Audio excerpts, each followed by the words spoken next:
Hi, everyone, and welcome to How to Combat the Inevitable Breach, Building Micro-Segmentation Strategy, brought to you by Illumio. I'm Andrew Werner, Senior Vice President of Federal Technology for GovExec, and I'm excited to be here this afternoon.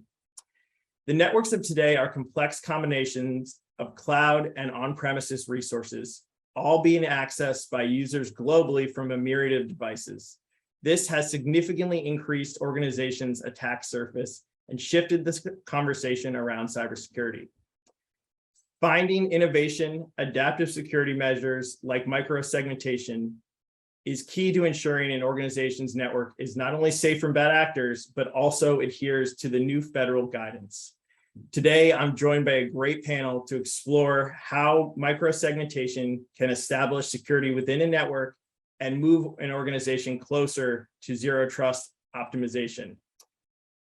I'd like to welcome Steve Haselhorst, Zero Trust Program Manager at the FDIC, Gerald Karen, CIO with the Office of the Inspector General at the Department of Health and Human Services, and Gary Bartlett, Federal Field Chief Technology Officer at Illumio. Steve, Jerry, Gary, thank you guys for being here today. We're excited to hear from you. Before we dive into the conversation, I was wondering if you guys could just take a minute to introduce yourself and give a quick overview of how your work aligns with today's conversation. Steve, let's start with you. Andrew, thanks for having us on board, or having me on board. I'm enjoying this opportunity. So from my background, I'm currently the FDIC Zero Trust Program Manager and lead strategist, trying to go in and embark into implementing and adopting zero trust for our agency. As a background for myself, I've formerly been working with the Air Force as the ACC CTO, where I was also leading their zero trust activities for about 2 years prior to that, and advancing and maturing that effort. We were able to execute a lot of pilots and some actually areas where they are active and implemented with zero trust principles. Major challenge in the DoD, a little bit harder, a little bit more difficult. And then prior to that, I've done a whole mix of a lot of Air Force research and development centers with MITRE, and is currently here with very much passionate about zero trust and trying to be an evangelist on it. Amazing. Well, thank you for being here. We're excited to hear more. So, Jerry, how about you go next? Yeah, thanks for having me. Great to be here. My name is Gerald Karen. I go by Jerry. I am the Chief Information Officer for the U.S. Department of Health and Human Services Office of the Inspector General. I have been a big zero trust advocate for how many years? I'd have to take my shoes off to count, probably, so I can get all the years. But I chair a working group at a nonprofit called atarc.org that works with industry and other government agencies through a nonprofit, as well as with Stephen's boss, Sylvia Burns at FDIC, the CIO there, co-chair along with Alper Kerman, the CIO's Innovation Council Working Group on Zero Trust as well. Here, I'm responsible for all aspects of IT that support the Inspector General's mission to do oversight of the HHS programs, fraud, waste, and abuse, Medicaid fraud. Have introduced zero trust to my staff here upon my arrival prior to the executive order and all those things that came out. So we are making a big shift towards it. Awesome, and thank you for joining as well, Jerry. Gary, you're up last. So hi, thanks for having me, Andrew. So my name is Gary Bartlett. I am the Federal CTO here at Illumio. It is our mission to help agencies prevent a cyber breach from becoming a cyber disaster by helping stop the lateral movement of adversaries through their networks using the principles of zero trust. Prior to joining Illumio, I was the CIO at the Office of the Inspector General for the United States Postal Service.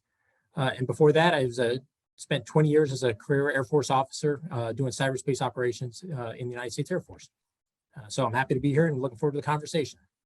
Amazing. We have a good collective, a lot of years of experience here, so should be good conversations. To get started, let's take a look at a high level. So how is the recent federal guidance in driving innovation in cybersecurity? So Steve, you went first last time. How about we start with Jerry on this one? I think it was a great thing. I think it is enforced a culture change. Rather than being a bottom up, it's, kind of pushed down the importance of becoming more effective in our cybersecurity across the federal government. So in that, I greatly applaud the need for seeing that and coming out with the executive order, and then following up with M22-09 as well out of OMB with some of the zero trust strategy, some specific things. I do know some agencies are still grappling with some things. We're all different. We're all our special snowflakes. We all start in different places. But some of the working groups, talking with Stephen on previous occasions and both of his capacities prior to his current one, it's good validation of some of the things I've said and done. And I think it's driven the federal government to focus on cybersecurity and its need and importance. So I definitely applaud it. I think it's helping us modernize in the right direction. Definitely. Awesome. Jerry, Steve, let's go to you. Anything to add to that? Yeah, absolutely. So I echo a lot of what Jerry has said. Only probably to add that, so in my opinion, the OMB guidance is it's driving innovation, but so zero trust has been a conversation well before all of that guidance. Vendors were starting to drive the innovation. The way I like to look at the OMB memo is that it's legitimizing the conversation that's been happening for so long. And now the White House coming in on the toppest and saying this is important. So it legitimizes what people have been talking for a long time. It's really setting a good direction, good plan for the federal government to follow. And therefore, we're starting to get to the point where probably if you go back to Jerry's pinky finger when he's counting back how far he's been doing zero trust, there was a lot of things that were theoretical and concept that it was ideal if we could do it, but it would be a little bit too difficult.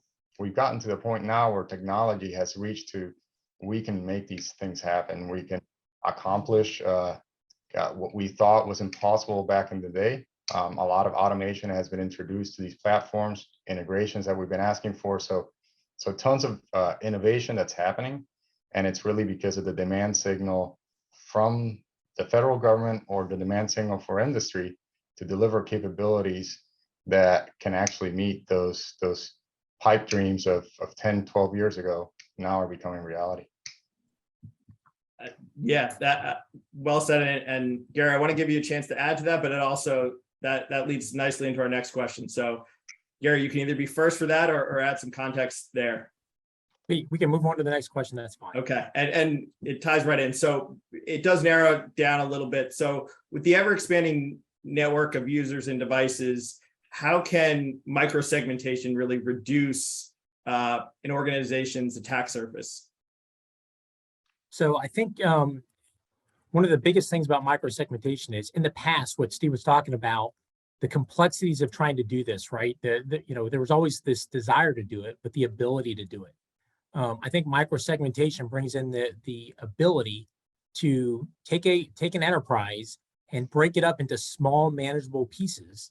And more importantly, from a security perspective, it breaks it down into small manageable security enclaves, essentially. And then if there is a breach, that breach can be contained. Right now, so often, an adversary breaches a network, but they don't breach the system that they're targeting.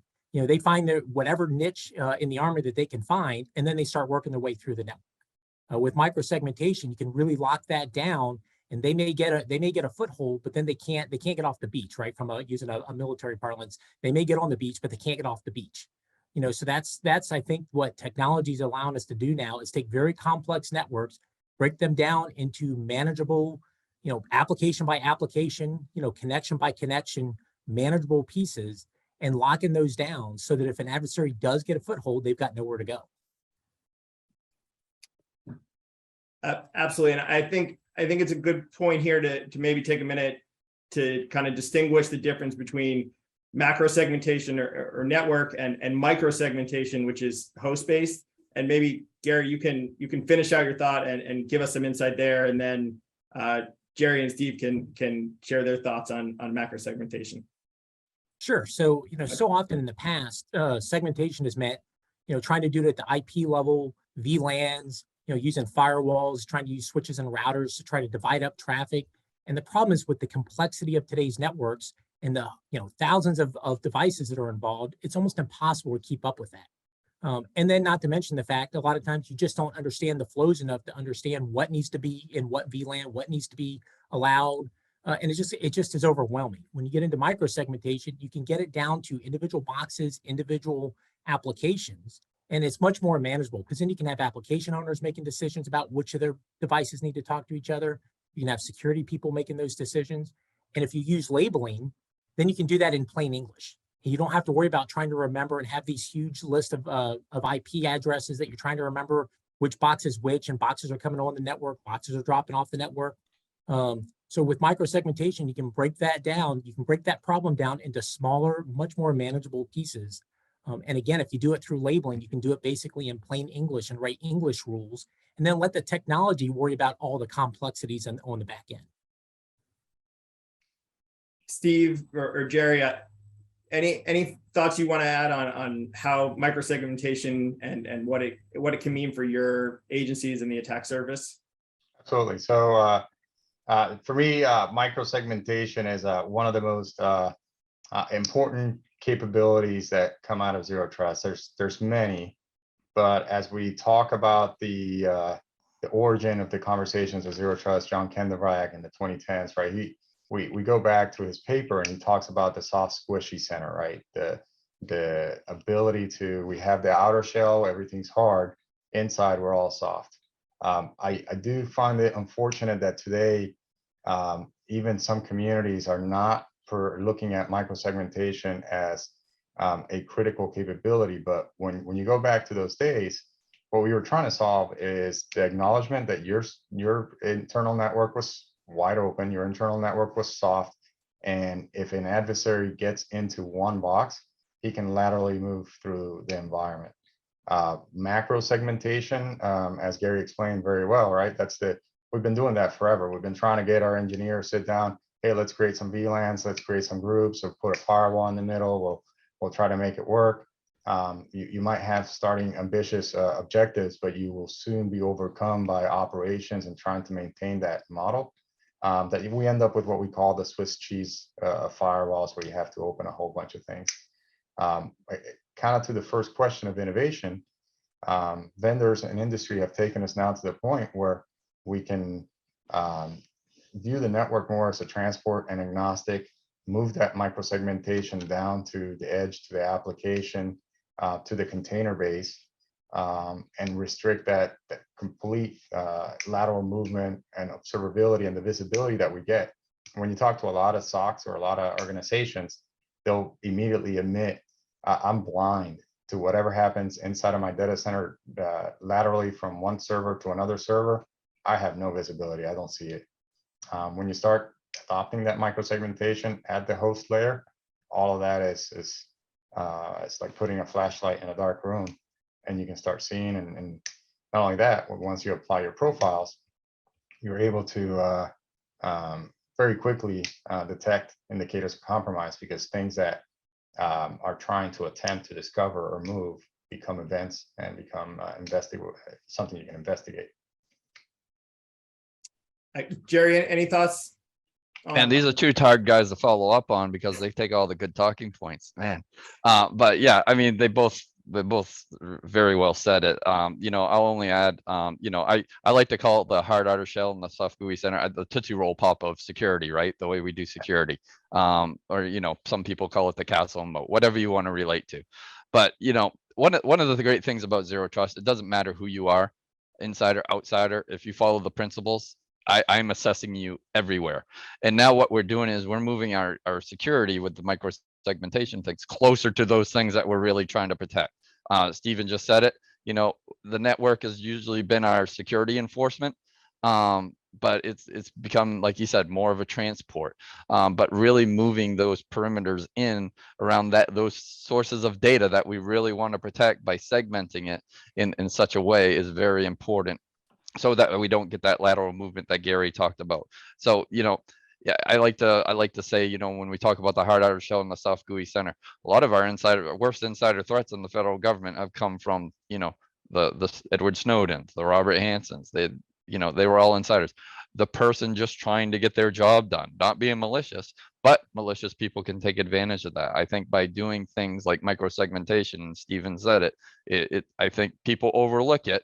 They kind of migrate towards the identity aspects because that's kind of the familiar thing to migrate towards. Very important, don't get me wrong.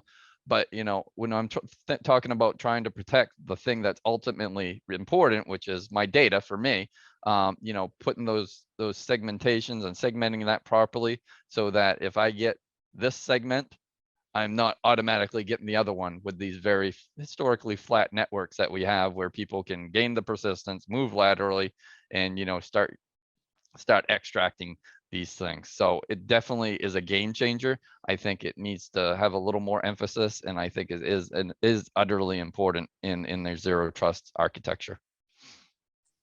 You guys might be the first people that have ever made me hungry talking about cybersecurity, but so I think all that's really well said and great context.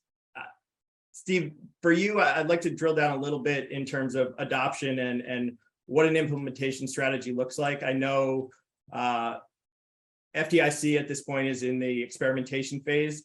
What does that process look like? And Sure. Gary and Jerry, please, if there's context you can add to Steve's points, please jump in.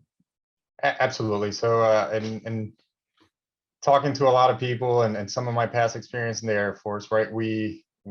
Everything you do in zero trust, you try to focus in on your crown jewels or your critical assets. You're never going to be able to accomplish like a full, or you might accomplish full coverage of your enterprise, but we all understand it's a journey. So you start with the things that matter the most, and you work your way down.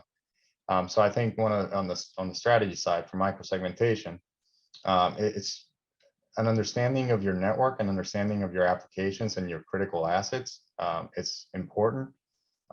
It's not to say analysis paralysis, right? And I think a lot of listeners probably here would suffer from the guy said, I have to understand my network, so I have to spend 3 years understanding my network because I have no idea what's there. You don't want to get into that. You want to be able to have a sufficient general understanding to be able to proceed, a sufficient understanding to understand where your critical applications are and what their dependencies are, and then work your way into understanding those flows, understanding those applications that you've selected, know what's normal, what should be communicating left, right, north, south on these applications, build that map, build that visibility, work with your stakeholders along the way, because you can make assumptions as a security guy of what should or shouldn't be happening, but your stakeholder is the one that really can tell you, hey, yeah, we totally intended to have an SSH session kickoff on this box to talk to another box or whatever it might be. And once you have that partnership with your stakeholders, you have an understanding of your application, you have an understanding of the flow, then that's when you really go into the enforcement mode of a micro-segmentation solution where you can lock it down. Now you establish TTPs for your SOC to be able to watch and monitor, and any anomalies and any activities that occur potentially become incidents and need to be investigated. And then you iterate. So you get started wherever you think that's the best place for your organization, and then you move forward. I like to do a take back on one thing though. You want to understand your crown jewels. You want to definitely focus on your crown jewels, but you don't necessarily want to make your first implementation on your crown jewels, right? You want to learn, make your mistakes on something that's not necessarily as important, so you get it right before you start impacting real critical mission systems. Get good at it first before you go after it. Saw a lot of shaking and nodding heads there from Jerry and Gary. So Jerry, I guess we made you look last time. So why don't you jump in? Yeah, my approach is very similar to Stevens is, data mapping, not network mapping, data mapping, understanding. So, we're actually going to take an application as a proof of concept and map the data. What does normal look like? Where is this thing connecting? Because, some system owners don't really, we find out, realize what their system's connecting to, what that service account is actually doing. So, data mapping, what does normal look like? So if you don't know what normal look like, how are you going to be able to implement these policies for when abnormal happens or something unnormal happens? So really understanding, just as Steven said, understanding the data, understanding the sources, understanding where it's going. Is that correct? Is that not correct? Because it may not be correct in some time, and severing that if it's not. And it's not always users, it's system to system. So understanding that, what are those triggers that cause that system to talk to the other system, and is that correct? So yeah, it's definitely understanding that. So I echo a lot of what Steven's doing is kind of like what we're looking at doing as well. I'm an inside out guy when we do zero trust. Start with the data, what facilitates access to the data is an application, and then, an application sits on a device. It needs to be hosted somehow. And then, a network, you need connectivity somehow. And then it's right data to the right users at the right time. And you want to make sure that data has this integrity. So being able to baseline and understand what that data is very important, I think, as you work back. So Gary, your comments remind me of a joke that we say. You have two approaches to the strategy. You can either just go ahead and look at what's there and accept it and grandfather all the APTs that are already sitting there and let them stay, or do it right and kind of bring stakeholder, analyze it, understand it, and go forward. Yeah.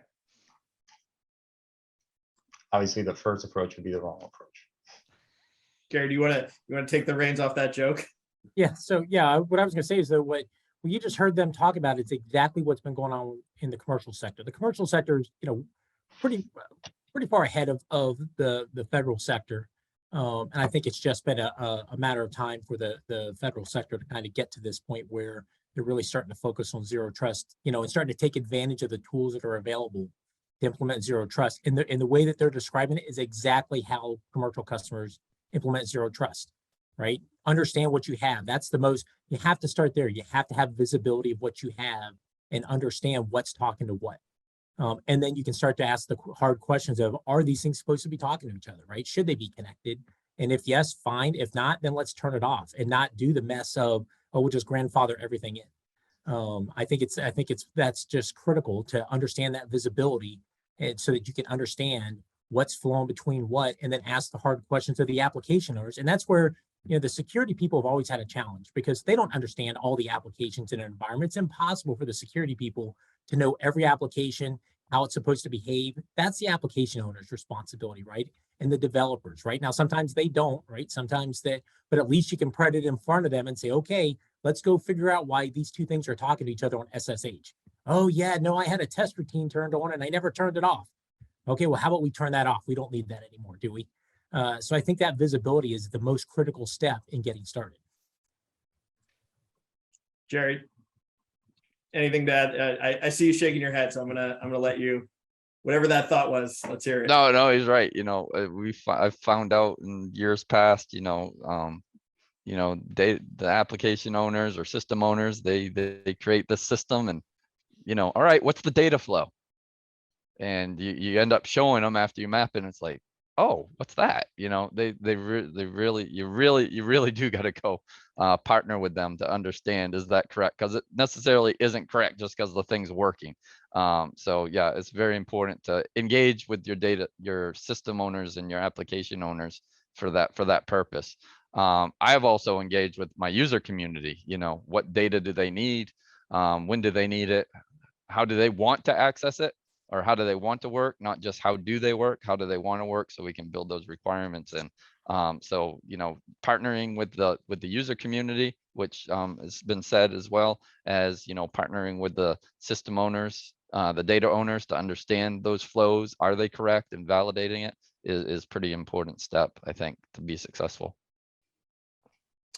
So you guys have talked a little bit about how all the moving parts need to kind of work together and be visible. And Steve talked about this a little bit in his first remarks on this topic, but let's talk about the stakeholders and really the people side of this. What kind of buy-in do organizations leadership need from the business leaders in order to ensure kind of strong and lasting implementation?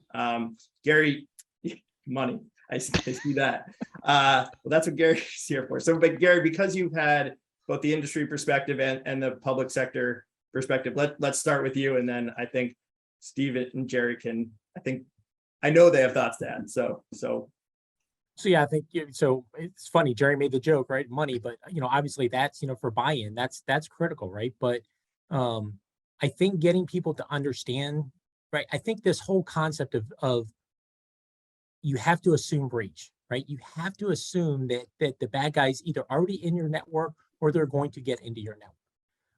And once you get people to start to understand that, I think they start to understand the value of, we got to get rid of the squishy center that we have right now, right? We've got to figure out a way to harden that down, and admit that an adversary is going to get into our network. What we need to do is we need to minimize the impact, right? We need to minimize the battle damage. So getting people to understand that, really educating people on that.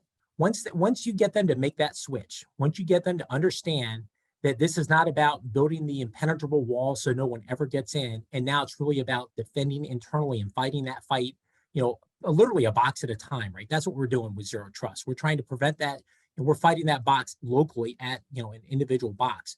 Once you get people to understand that, I think that you start getting the buy-in from senior leadership, from application owners, and they start to understand that the idea of Zero Trust is to work inside out, not outside in. And once they understand that, I think that's when you start seeing companies really embrace this idea and really start getting themselves secure, to be honest with you. Steve or Jerry, either one of you jump in there. So I think from a IT leadership commitment with the business leadership side of the house is, of course, as Gary explained, getting all the education, getting all the explaining, but that has to lead to skin in the game, right? That has to lead to making them partners in the effort, and that they're not just receiving another cybersecurity tool. They're tired of it, honestly, frankly. When you talk to every one of them, and a lot of the conversations I have, the first reaction is, oh, you're making my life more permissible, you're making my life harder, more stuff for us to do, etc. So instead, we're taking the approach of making them partners. So we have a task force in the FDIC that we meet every 2 weeks. I'm starting to bring those divisions and business units into the task force as members. They'll be providing us with use cases on how they use their applications and what they need to accomplish. Because sometimes us cyber guys don't really understand the business side as well. So they need to bring that business intelligence into the conversation. So we're providing solutions that meet their use cases. And we need to be able to get direct help from them as we're going into, for instance, micro-segmentation and trying to determine the flows and making sure that something is valid or not. We need that engagement. We need the, as we move into identity, which we haven't talked a lot because it's a micro-segmentation show, but as we move into identity and being able to map user attributes to applications for access, that's all going to be critical. So I think the IT leadership needs to get the division owners to understand that they are as critical to this transformation as the IT and cyber world, and bring them along and make them feel part of the solution. Yeah, we started the conversation off about asking about the EO and what that meant, and that basically didn't go to just the IT folks. It went to the agencies, and so this is an agency initiative. It's got to be at that level. So I like to use the analogy. You got the players on the field. Those are the IT folks. Those are the ones that are turning the screws, going to do the implementation, making things happen. You got the coaches on the sideline, the project managers, the program managers. The water boy, for anybody needs to get thirsty or anything. You got your C-suite executives. They're the ones that are helping prioritize, making sure that the priorities are there, the resources are there. But I have to remind my staff all the time, HHS OIG, for in my case, was not put on this earth for IT as the mission. No, we're here to do fraud, oversight, fraud, waste, and abuse, oversight, Medicaid, Medicare fraud. we're here to enable a mission. So as Steven's talking about, I call them the fans, right? We do IT to enable our fans, you know, and we got to put a good product on the field so our fans will keep showing up. And so we're trying to draft them down to the field as part of the team, basically. You know, when I said, how do they want to work? Not how do they work? How do they want to be able to work now that they're getting more comfortable in this telework situation and things like that? You know, understanding that. What data do they need? When do they need it? How are they accessing it? You know, through what applications? Are they accessing it through just their laptop? Are they using their mobile? I got to understand all that. And, you know, I'm going to bring benefits to them by doing this zero trust. So articulating that to them, what are the benefits? You know, there's solutions where I don't have to hairpin them back to a data center just to go back out. You know, I can still do my security stuff, but send them more direct. So probably more efficient routing for them, better performance experience. Also, you know, more seamlessly moving towards platforms, the data that they're accessing has that integrity and it will be there when they need it. But also, what am I drafting them as part of the team for? Just what Steven's talking about. What is that data? Where is that data? When do they need access to it? How do they want to access it to it? So I'm getting those requirements back. And that's the thing. If I don't include them, if we don't include them, guess what? My zero trust project could probably go bye-bye, because by including them, I'm getting data and requirements so that I can build those in and make it easier to adopt, for them to adopt. Because why? I've included them, and I'm also building those requirements in as I go forward. So having them engaged, from the end user to the system owner to the data owners and all of that, I think is very important to success. Because, you know, sometimes politics can overtake a mandate sometimes, because they just want their stuff to work. Okay, but I got to be able to secure it too. So including them in that requirements gathering and this journey, I think makes it much more palatable for them to understand. Yeah, things are going to change, but I've included your requirements along the way so that I can enable you to continue to do your mission.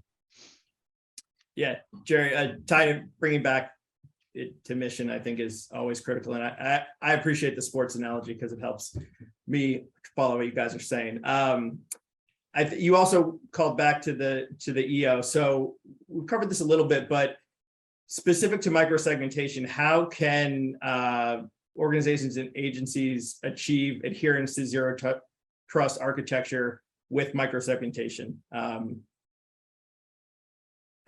I don't want to put it. Steve, how about you tackle that one, or Gary, if you want to? Absolutely. I think it's easy. It's a softball you're just throwing. So, and based on kind of the whole conversation we've been having here, in the podcast, at the core of the zero trust, the why we're doing zero trust, going back to the origins, is to prevent or eliminate that soft, squishy center that had all of the inherent trust. I'm local, so I have all the access. You can't accomplish that without having a solid micro-segmentation strategy. And it's not limited to on-premise environments. It's, of course, premise and cloud. It gets even better when we start doing DevSecOps, micro-segmentation, Kubernetes, containers, and we can get down to the services level, referred to at times as nano-segmentation, because now we can go and segment services and applications or microservices. So I think it's at the core. You can't do zero trust if you're not doing micro-segmentation of your networks.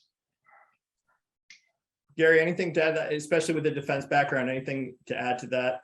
No, absolutely. I think that's Steve hit the nail on the head there. But, you know, it's interesting. A lot of people, when they look at zero trust, you know, and they look at the pillars of zero trust, a lot of people think that they got to work through those pillars, you know, one at a time, right? And they're gonna start on one. A lot of times they want to start with, oh, you know, we got to nail down identity, and then we got to nail down the next one, then we got to nail, you know, and it's that's just a bad way of thinking about this problem, right? And so many people, when we start engaging in conversations with them initially, that's what they think. They'll tell me, oh, Gary, you know, micro-segmentation, you know, that's like the PhD level of zero trust, and we'll get to that probably in 5 years. And we try to explain to people, you're looking at this problem set all wrong, right? You can't do these things one at a time. And honestly, if you're really trying to solve the problem of stopping that insider threat once that person has breached your network, starting with micro-segmentation, not saving it, till last, 5 years from now. But again, it's that, that soft squishy center. We've been working on all these a lot of the other pieces of zero trust for decades, right? In various forms and various ways. And a lot of people just assume that micro-segmentation is some PhD level thing that they have to wait, years to get to. And we strongly urge them to take a hard look at looking at micro-segmentation, certainly if nothing else, just for your crown jewels, just for things that are really critical inside your network, so that you can defend against that inevitable penetration that you're going to experience. Gary talked about, don't concentrate on one pillar, and totally agree, unless you like re-engineering a lot, because that's probably what you'll result in. You'll get the perfect identity pillar going, but now it's got to integrate with the network pillar or the application pillar. Guess what? You probably end up re-engineering a lot if you do it one by one. So, but that micro segmentation, I'll just refer to those as targets, right? There's targets now. We have targets. Now, as long as I want to prevent lateral movement and I have this target, now how did the person authenticate? What are they coming from a managed device? There's a different risk to those, how they authenticated, what kind of device, is it managed or not? What kind of telemetry? Is it a known network, unknown network? Do I have telemetry on it or not? Different level of risk. At what kind of access do they have to that target? So, there's all these factors, even some of the cloud, the conditional access policies, all these factors add up to what I call a risk score or a confidence score. And based off that, what my thresholds of risk may be, do I allow them to hit that target or not? Being able to access that data. If I am, what am I allowing for? Am I allowing them to just read based on those factors and what threshold it's at or not? So for me, it's always hard to talk about just one pillar without referencing the other pillars, because yes, this all has to work as an architecture and integration effort all the way through. And that segmentation, and calling them the targets, for lack of a better term off the top of my head right now, by micro segmenting them, you're containing them, and then you can base those policies based on those risk factors and what that confidence you have in the risk is, and what you now allow through policy to be able to do with that target and that data that's in that segment. So that's the way I kind of look at it, but I totally agree with the other gentleman, of course. And it's all, like I said, they're a hard act to follow. Yeah, you keep getting stuck in the third. I wish you was a better moderator. We are getting close to the end of our time today, and you guys clearly have so much knowledge that our audience and your peers can learn from. But I also want to let you get back to your day jobs of keeping your agency safe. So with that, to end, is there any kind of advice or what should people be focused on to enable a strong cyber posture, both in the short term and in the long term? I think we've definitely talked about short term a good bit, but some guidance on both those. Jerry, I'm gonna let you go first this time, because that way you're not at the end. Good. Not mad at me. They won't steal all my stuff. Of course, being federal government, we're non-for-profit, I don't have capital coming in that I can turn back into this. But, I got to make the most of my investments. So one of the places we started was doing an inventory. What are our functional capabilities? What is the art of the possible with what we have? Doing that data inventory, that data mapping, I think is very important. So that's one of our foundational projects that we're working on as well, to step off on and build upon. As a result of doing that, what's the art of the possible without spending another penny? That shows me my gaps, where I'm doing well, where I need to tweak, what am I doing well and take advantage of. And then, we took each pillar and built a roadmap, but we also mapped all the dependencies between all those pillars for what our target state needs to be and what we want it to be. So definitely, there's things that can be done today without spending a penny possibly. Some of the concepts that make up zero trust are the tried and true ones. But this definitely is one of the principles, that we're talking about, insider threats, outsider threats, and everything. You got to use the X-Files principles, trust no one. And definitely, I think what zero trust is look at it as an enabler for your modernization as well. I think if you do true zero trust in its essence, and the core principles that Kindervad, came up with and everything, you look back to those, it's a good enabler for a lot of modernization going forward. And, specifically on the micro segmentation, I think we've stressed a lot today that it is an utterly important piece that I think is overlooked at. I think a lot of people start with the identity, and like I said, very important, but I think there's still around the application and data pillars. I think there's still some more attention that sometimes is needed around those areas. Steve, you want to Yeah. go next, and then we'll stick Gary at the So end. now it's tough act to follow the other way around. So probably not a whole lot to add, but echo everything Jerry was saying. If anything that I would add is, and I've had experiences kind of building teams and different capacities to support zero trust. Getting leadership to understand that we need to dedicate resources to get after zero trust. If you just run it as a pickup game where you just have several individuals that have a full-time job, and then at the end of the day, they join a call that's a working group call and they try to hash it out, you're really going to struggle to advance zero trust. It's not to say that you won't have those members that only come in for a call or 2 or 3 hours a day to support, but you also need to have the dedicated teams that are focused. That's their objective. That's who they're bringing together. They're working on all the foundational aspects, so you can have those roadmaps, so you can have that vision and plan in place, and then be able to execute. So I would say certainly dedicating the proper resources to get after. It's not a pickup game, and it's not something that you're going to be able to do with just a few people. Gary, any final thoughts to add to that? The last thing I would say is that, agencies aren't in this alone. Like I mentioned, right, we've been working with commercial customers for years on zero trust, learning some good hard lessons, learning with them, helping advise them. So the federal agencies, as they're embracing this zero trust and trying to implement zero trust, find some good industry partners to help you. We've been through this. We can offer good advice. It's not necessarily just about the tools, but just the been there, done that, got the t-shirt to prove it kind of thing, as I like to say. So that's I think that partnership is very important for federal entities to realize that they are not in this alone, and that they do have federal commercial partners out there that can help them through this journey. Well said, all three of you. And there's clearly so much to discuss here on micro-segmentation and how it can help organizations improve their security posture. But Jerry, Gary, Steve, thank you guys so much for your time today. Special thanks to Illumio for the support of today's event, and for lending us Gary for an hour or so. To the audience, we appreciate you guys tuning in. A lot to learn here. The event will be available on demand if you want to come back, rewatch it, or share it with your colleagues. But for now, I'm Andrew Werner with GovExec, and thank you everyone for tuning in.